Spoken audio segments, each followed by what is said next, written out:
महाराष्ट्र और झारखंड विधानसभा चुनाव की तारीखों का ऐलान। चुनाव परिणाम से लेकर चुनाव आयोग ने कही बड़ी बात। विधानसभा चुनाव को लेकर पहले ही तैयारी कर चुके हैं राजनीतिक दल। महाविकास अघाड़ी बोली, जल्दी ही आएगी उम्मीदवारों की लिस्ट।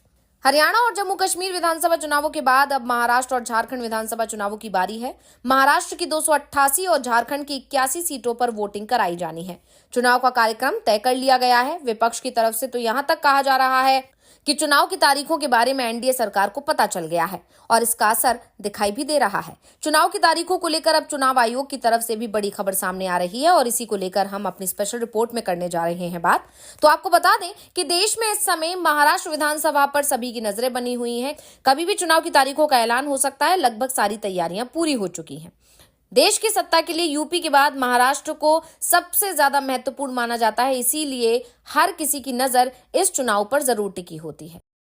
इसकी एक वजह यह भी है कि महाराष्ट्र 2 मायने में किसी भी राजनीतिक दल के लिए बेहद जरूरी होता है। पहला, यहाँ लोकसभा की 48 सीटें आती हैं और केंद्र की सरकार बनाने में ये बेहद महत्वपूर्ण होती है। इसके अलावा दूसरी वजह, महाराष्ट्र को देश का सबसे संपन्न राज्य माना जाता है। यानी दिल्ली को अगर देश की राजधानी कहा जाता है तो महाराष्ट्र की राजधानी मुंबई को देश की आर्थिक राजधानी कहा जाता है। ऐसे में किसी भी राजनीतिक दल के लिए महाराष्ट्र की सत्ता पर कब्जा जमाना सबसे जरूरी माना जाता है और इसी को लेकर एनडीए भी पूरी जी तोड़ लगा रहा है। यहाँ तक कि जब पिछली बार एनडीए की सरकार नहीं बनी थी तो बीजेपी ने जोड़ तोड़ लगाकर राज्य में 2022 में सत्ता हासिल कर ही ली थी और अब इस समय एनडीए की सरकार महाराष्ट्र में है। लेकिन इस बार मुकाबला बेहद कड़ा माना जा रहा है और विधानसभा चुनाव में महाराष्ट्र में बेहद कांटे का मुकाबला देखा जा रहा है। दावा किया जा रहा है कि राज्य में इस बार बहुमत का आंकड़ा किसी भी तरफ जा सकता है, लेकिन उससे पहले सभी की नजरें चुनाव आयोग पर टिक गई हैं। दावा किया जा रहा है कि चुनाव की तारीखें तय हो चुकी हैं, ऐलान होना बस बाकी रह गया है और किस दिन तारीखों का ऐलान होगा अब ये भी साफ हो चुका है। सरकार तक मैसेज पहुंचने की बात भी कही जा रही है और इसी के चलते महाराष्ट्र सरकार ने तेजी से फैसले लेना शुरू कर दिया है। एक रिपोर्ट में कहा गया है कि अक्टूबर महीने में ही एकनाथ शिंदे ने 1251 फाइलों पर साइन किए हैं। महाराष्ट्र कैबिनेट की बैठक को लेकर खबर आई थी कि अजीत पवार नाराज होकर चले गए थे। वो सिर्फ 10 मिनट ही बैठक में रहे और बैठक छोड़कर उन्होंने फिर वॉकआउट कर लिया। लेकिन बैठक अजीत पवार के जाने के बाद भी लगातार चलती रही, यानी उनकी इस नाराजगी को या उनके वॉकआउट करने को कोई तवज्जो नहीं दिया गया और इसमें कई फैसलों पर मोहर भी लगा दी, यानी अजीत पवार की गैर मौजूदगी में मोहर लगाई गई, फैसले लिए गए। बता दें कि इस महीने महाराष्ट्र कैबिनेट ने 132 फैसलों पर मोहर लगाई है। साफ है कि काम तेजी से चल रहा है। महाराष्ट्र के सीएम एकनाथ शिंदे जिस तरह से रोज 100 से ज्यादा फाइलें निपटा रहे हैं, उससे सवाल भी उठ रहे हैं कि आखिर सीएम शिंदे इतने दिनों तक क्या करते रहे। अचानक जब चुनाव सिर पर आ गया है तो उनके काम में तेजी क्यों आ गई है। दावा किया जा रहा है कि शिंदे लगातार योजनाओं को मंजूरी दे रहे हैं। इस समय जो भी विधायक सत्ता पक्ष का शिंदे के पास किसी योजना को लेकर पहुंच रहा है, शिंदे तुरंत ही उसे मंजूरी दे रहे हैं। आखिरी समय पर शिंदे तेजी से काम निपटा रहे हैं। जिन योजनाओं को लेकर बड़े बजट की जरूरत है उन्हें मंजूरी तो दी जा रही है, लेकिन उसके लिए बजट चुनाव के बाद ही मिल पाएगा, ऐसा कहा भी जा रहा है। साथ ही वोट बैंक को मजबूत करने पर भी ध्यान दिया जा रहा है।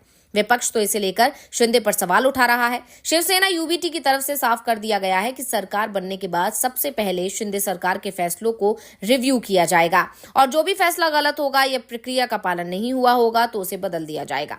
चुनाव को लेकर राजनीतिक दलों के बीच खींचतान भी तेज हो गई है। शिवसेना यूवीटी चीफ उद्धव ठाकरे ने तो साफ कह दिया है कि उनकी पार्टी में दूसरे दलों के नेताओं का स्वागत है, लेकिन जिन लोगों ने 2.5 साल पहले बगावत की थी वो गद्दार लोग हैं और गद्दार लोगों को हम पार्टी में वापस नहीं लेंगे।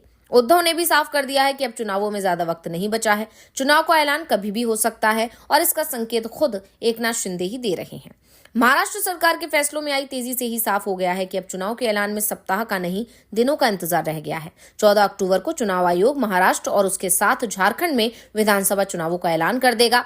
मतगणना 26 नवंबर से 1-2 दिन पहले कराई जाएगी, क्योंकि 26 नवंबर को महाराष्ट्र विधानसभा का कार्यकाल समाप्त हो रहा है और संवैधानिक बाध्यताओं के चलते चुनाव आयोग को 26 नवंबर तक मतगणना का काम करना है। संकेत मिल रहे हैं कि दोनों ही राज्यों में 2-2 चरणों में वोटिंग कराई जाएगी। महाराष्ट्र बड़ा राज्य है, 288 सीटें हैं। ऐसे में एक चरण में चुनाव कराना आसान काम नहीं है, इसलिए 2 या फिर 3-4 चरण में यहाँ वोटिंग हो सकती है। तो झारखंड में नक्सल समस्या के चलते 2 चरण में ही वोटिंग हो सकती है, यानी चुनाव आयोग की तरफ से चुनावों को लेकर पूरी तैयारी कर ली गई है। वैसे पिछले महीने जब चुनाव आयोग की पूरी टीम महाराष्ट्र के दौरे पर गई थी और राजनीतिक दलों के नेताओं ने उनसे मुलाकात की थी, तो सभी ने एक सुर में कहा था कि चुनाव कई राउंड में करना चाहिए। 2-3 राउंड में चुनाव कराने से चुनाव अभियान बेहद थका देने वाला हो जाता है। अगर एक साथ चुनाव होता है तो आचार संहिता भी कम समय के लिए लागू होती है, जिससे कामकाज पर ज्यादा असर नहीं पड़ता है। और चुनाव आयोग ने भी इसी के चलते चुनाव कार्यक्रम छोटा करने की बात कही थी, लेकिन ऐसा होना मुश्किल लग रहा है। चुनाव की तारीखें कुछ ही देर में सामने आने वाली हैं और इसी के लिए राजनीतिक दलों के बीच प्रचार को लेकर तेजी आ गई है। बीजेपी और कांग्रेस दोनों ही यहाँ गठबंधन में चुनाव लड़ेंगी। कांग्रेस का झारखंड में जेएमएम के साथ गठबंधन है। झारखंड में जेएमएम के हेमंत सोरेन सीएम है, कांग्रेस सरकार में शामिल है। तो महाराष्ट्र में कांग्रेस मुख्य विपक्षी दल है, तो बीजेपी सरकार में शामिल है। शिवसेना के एकनाथ शिंदे सीएम है। ऐसे में कांग्रेस और बीजेपी दोनों ही एक एक राज्य की सत्ता दांव पर लगी हुई है। फिलहाल आप सभी की नजरें चुनाव आयोग पर टिकी हुई हैं कि वो कब चुनाव की तारीखों का ऐलान करेगा। चुनाव आयोग पर सिर्फ चुनाव का ऐलान करने की ही जिम्मेदारी नहीं है, बल्कि स्वतंत्र और निष्पक्ष चुनाव कराने की भी जिम्मेदारी उस पर है। खासकर हरियाणा विधानसभा चुनाव को लेकर जिस तरह से कांग्रेस ने चुनाव आयोग पर सवाल उठाए हैं, लगातार गंभीर आरोप लगाए हैं, लगातार धांधली के आरोप लगाए हैं और खासकर जो नतीजे आए हैं, क्योंकि मानकर चला जा रहा था कि कांग्रेस ही जीत रही है हरियाणा में, लेकिन जब नतीजे आए तो सभी को हैरानी हुई। वहां पर नतीजों में बीजेपी आगे निकल गई और अच्छे खासे बहुमत के साथ आगे निकल गई। इसी के चलते चुनाव आयोग पर सवाल उठ रहे हैं और कांग्रेस लगातार गंभीर आरोप लगा रही है और अब इसी वजह से जो है कहीं ना कहीं चुनाव आयोग भी दबाव में नजर आ रहा है।